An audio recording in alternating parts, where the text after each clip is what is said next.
我哋今日咧要評論嘅係 Roblox 遊戲。冇咗，我哋2025年過去咗，2026年開始啦。我哋而家將會評價一啲2025年被遺棄嘅一啲遊戲。第10名被遺棄，梗係唔係啦。冇錯，我哋嘅第10名啦。第10名就係我哋嘅培養花園。佢點解貴為我哋2025年嘅第10名呢？因為佢之前好大熱，幫 Roblox 成功突破咗世界紀錄。可惜，冇錯，可惜嘅係，哇，越嚟越冇人玩培養花園，所以培養花園已經被稱為被遺棄嘅遊戲啦。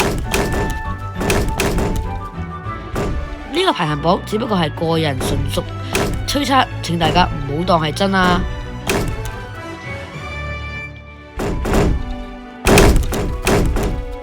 第11名兵工廠，兵工廠算係一個之前嘅非常之強嘅遊戲，但係而家已經被人遺忘啦。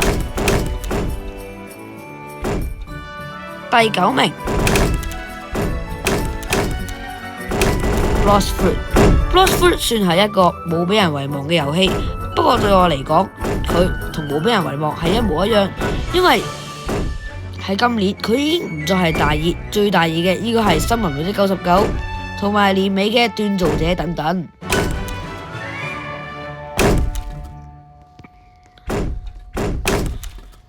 而我哋淨係頒第9名、第8名之後，我就唔想再頒啦。知唔知點解？冇錯，我哋而家要講嘅係最喜歡排行榜。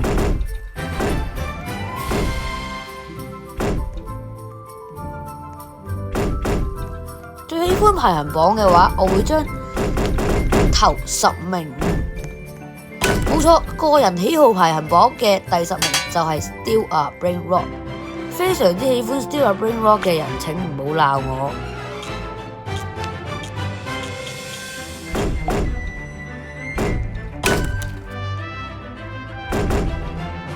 而第9名啦，就係森林裏的99啦。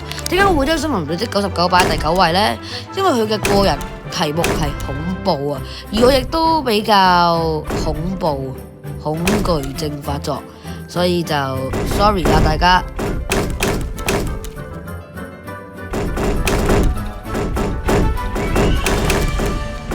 冇錯啦，跟住就係到我嘅第8位啦。第8位算係我私心推介嘅《旗幟戰爭》，佢亦都係同一般嘅槍戰一模一樣，但係佢槍戰係分為2隊去舉行㗎，並且佢會喺地窿嗰度去攞啲旗幟，好有策略性㗎。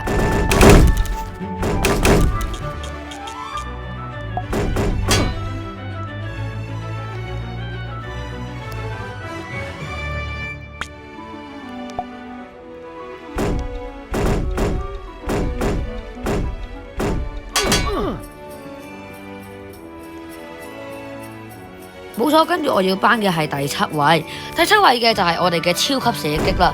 超級射擊佢亦都係射，亦都係有2方，不過佢融合咗一啲 Brain Rot 嘅元素，冇錯就係全新嘅一啲嘅 Lost 啦啦嘅東西出現㗎。第6位培養花園，培養花園算係除咗 Lost Fruit 以外之後第2個破到紀錄嘅人嚟㗎，可能仲勁過 Lost Fruit 添。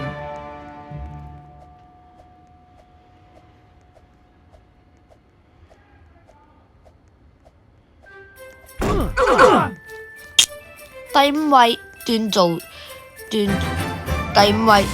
者，鍛造者算係一個年尾最受歡迎嘅遊戲，但呢個遊戲亦都係非常之強大，佢係一個好高畫質嘅 Roblox 遊戲。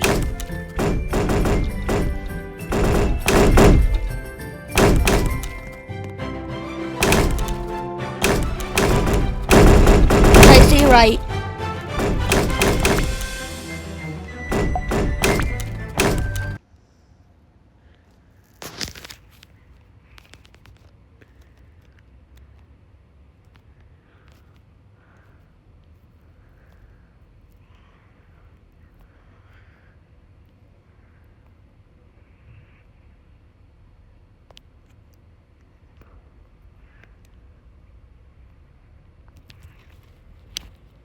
第4位破掉一個幸運寶石，我覺得呢個遊戲係好好嘅。但係其實我覺得呢個遊戲破壞一個寶石係對我嚟講私心推薦係非常之好。你睇下 Sammy 會追住你呢個感覺好可愛、好療癒㗎。你只不過係想揼實佢、揼晒佢、揼實佢。但係可惜 Sammy 仲喺度追住你，喺呢個情況下，你只要走翻去加就得啦。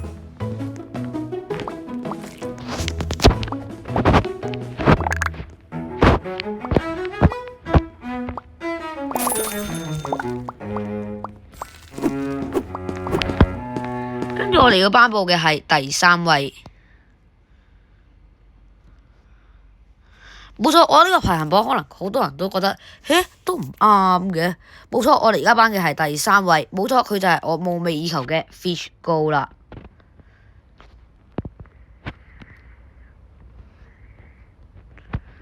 Fish Go 嘅朋友 ，Fish It 釣魚吧，釣魚吧佢呢個做到我嘅第3位，係因為佢嘅動作性、策略性非常之強大。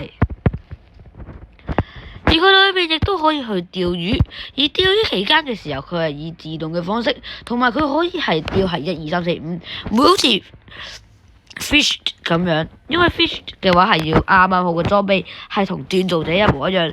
但係喺 fish it 嗰度，只不過係快速點擊就得啦。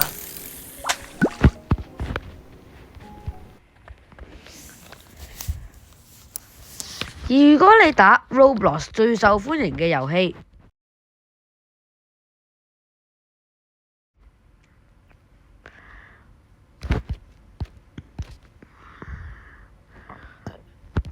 冇錯，我哋嘅第2位就係旋轉一個 Brain Rock。點解呢個遊戲可以做到第2位呢？點解可以超越其他遊戲呢？對我嚟講，呢個遊戲亦都係非常之療癒，所以第2位係有2個㗎。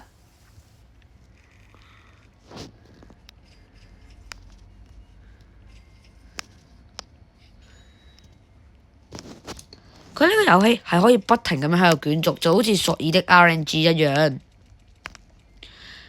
但係其實佢嘅非常療癒，我亦都覺得佢係咪真係咁療癒㗎？對我嚟講，佢嘅療癒性同策略性係差唔多一模一樣，因為你可以透過旋轉嘅 Brain Rock 去賺 Brain Rock， 然之後亦都可以將旋轉完嘅 Brain Rock 擺返喺你個基地嗰度，然之後再去賺取 Brain Rock， 然之後抽出嚟嘅骰仔亦都係非常之好㗎。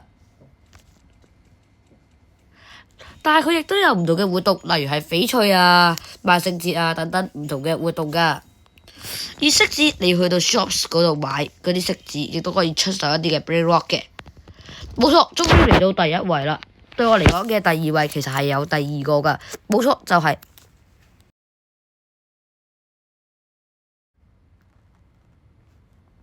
我哋嘅好朋友啦。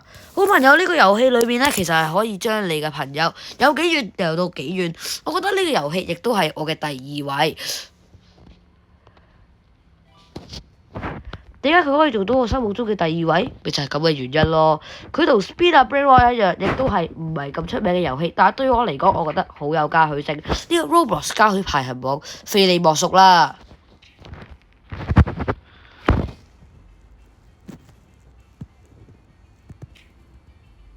好啦，我哋時間關係，我哋係時候要講埋呢個遊戲啦。冇錯，亦都就係我哋最後一個遊戲。冇錯，佢就係我覺得 Roblox 應該係最受歡迎嘅遊戲，唔應該係 Brain Rock， 應該係 Rivals。Rivals 呢個遊戲亦都係1比1最強大嘅 Roblox 戰鬥類遊戲。我咁講啊，呢個一定係槍擊最強嘅遊戲啊！喺呢個遊戲裏面，你可以同人哋去匹女，然之後再同人哋去打，亦都可以去 Shooting Range 嗰度，冇錯，去槍擊訓練場嗰度用你想要心儀嘅裝備，例如係火焰噴射器、跳躍器，我隨便揀，只要你用得啱就可以㗎啦。例如有好多人用嘅狙擊槍，喺呢度亦都可以見到，而狙擊槍亦都係非常之強大。可以將目標一掃而空啊！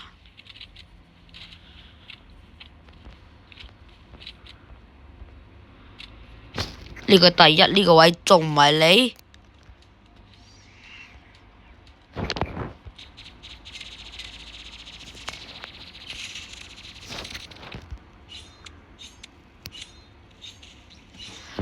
唔知大家滿唔滿意呢個結果呢？唔滿意嘅話，我都冇計啦，因為我真係好喜歡呢個啊。